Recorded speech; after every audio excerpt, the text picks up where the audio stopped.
പിഷാരടി ഇത് ഒരു ബന്ധവും ഇല്ലാത്ത ഒരു വ്യക്തിയെടുത്താണ് ഇത് പോയി പറയുന്നതെങ്കിൽ അത് കന്നന്തിരിവാണ്, തോന്നിവാസമാണ്, ശുദ്ധ തെമ്മാടിത്തരമാണ്. അതിന് ഒരിക്കലും ന്യായീകരിക്കാൻ പറ്റത്തില്ല. പക്ഷേ ശ്വേതാമേനോനെ നമുക്ക് എല്ലാവർക്കും അറിയാം, ഇങ്ങനെയുള്ള ഡബിൾ മീനിങ് ജോക്കൊക്കെയാണ് നമ്മൾ കണ്ടിട്ടുള്ളത്. നമ്മൾ ടി വിയിൽ കണ്ടിട്ടുള്ള ശ്വേതാമേനോൻ നല്ല രീതിയിൽ ഇങ്ങനെയുള്ള കാര്യങ്ങളെ ഭയങ്കരമായി പ്രോത്സാഹിപ്പിക്കുന്ന, കൈയടിച്ച് ചിരിച്ചുല്ലസിക്കുന്ന വ്യക്തിയാണ് ഞാൻ കണ്ടിട്ടുള്ളത്.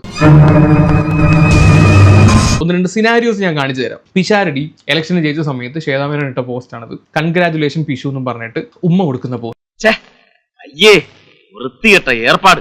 നിങ്ങൾ ഈ ലിപ്സ്റ്റിക് ഒക്കെ ഇടുന്ന സമയത്ത് തിരിപ്പേച്ചിട്ട് പല്ല് വെച്ചിട്ട് വാ. വേണ്ട വേണ്ട. പിഷാരടി അവിടെ ഒരു കൗണ്ടർ അടിച്ച സമയത്ത് പിഷാരടി ഉമ്മ വെക്കാൻ പോകുന്ന ശ്വേതാമേനോനെയാണ് നിങ്ങൾ ഈ കാണുന്നത്. നാണുണ്ടോ നിങ്ങൾക്ക്? വേണ്ട അരുത് മാ നിഷാദ. കണ്ടല്ലോ, കൺകുളിർക്കെ കണ്ടല്ലോ. ഇത് കഴിഞ്ഞ് പിഷാരടി ഒരു ഡയലോഗും കൂടെ അടിക്കുന്നുണ്ട്. അത് ഡബിൾ മീനിങ് ആണോ ട്രിപ്പിൾ മീനിങ് ആണോ നിങ്ങൾ തന്നെ പറ. ഞാൻ ഭാഗ്യം പേസ്റ്റിനെ പറ്റി പറഞ്ഞു, ഞാൻ സോപ്പിനെ പറ്റി പറഞ്ഞെങ്കിൽ എന്ത് സംഭവിച്ചേനെ അല്ലേ? രക്ഷോട്ടിരിക്കുക ഞാനിവിടെ കുറച്ച് ഡീസന്റ് ആയിട്ട് ജീവിക്കുക. ഇവൻ ഡീസന്റാ, ഞാൻ ഡീസന്റ്. ഞാൻ സ്ട്രേറ്റ് ഫോർവേഡ് ആണ് എന്ന് പറയുന്ന ശ്വേതാമേനോൻ തന്നെയാണ് ഈ കൈ കൊട്ടി ഇങ്ങനെ അവിടെ ഉല്ലസിച്ചുകൊണ്ടിരിക്കുന്നത്. എന്റെ പ്രേമശങ്കര, ഒന്നല്ല പല സ്ഥലങ്ങളിലായിട്ട് ശ്വേതാമേനോനും പിഷാരടിയും ഈ തരത്തിലുള്ള, ഇത് പബ്ലിക് ഷോ ആണ്, ജനങ്ങളുടെ മുന്നിൽ ടി വി ഇട്ട് വീട്ടിലിരുന്ന് കാണുന്ന ഷോ ആണ്.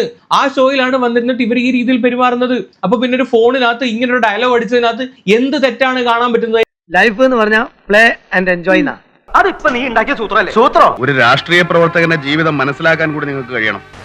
ഏതായാലും ഈ നിമിഷം മുതൽ നമുക്ക് എന്തും നേരിടാൻ തയ്യാറായിരിക്കാം.